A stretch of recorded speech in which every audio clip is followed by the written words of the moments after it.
Morning, Steve Freed in Chicago with the morning grain comments. Well, happy Friday, and hope everybody has a nice and restful and safe weekend.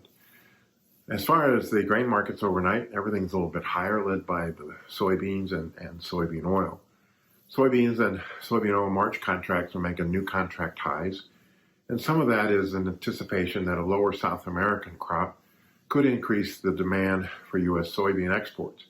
Soybean oil down the road looks like it's going to see increased demand, whether it's because it's the discount to palm oil or whether it's because globally we could see an increase in biodiesel demand.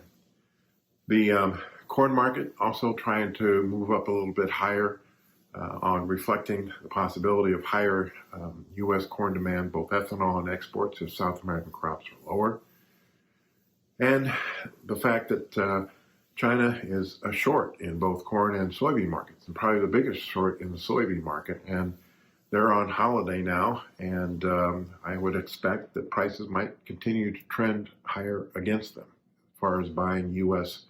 Soybeans.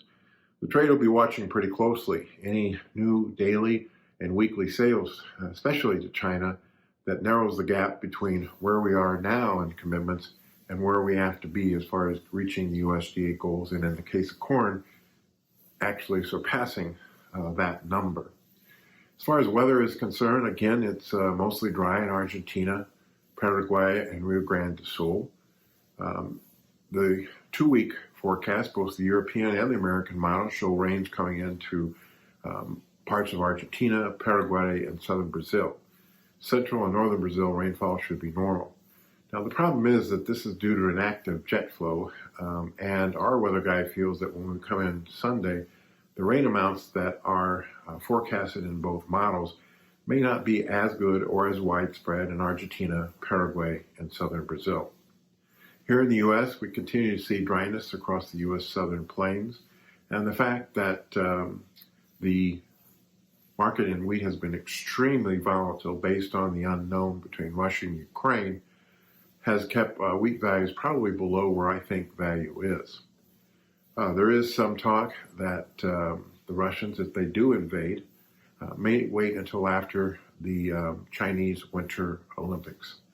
And so the key there is between now and then, can the West and Russia come up with some kind of resolution to avoid a conflict? But you see shippers worldwide taking a war clause in anything that's going into the Black Sea.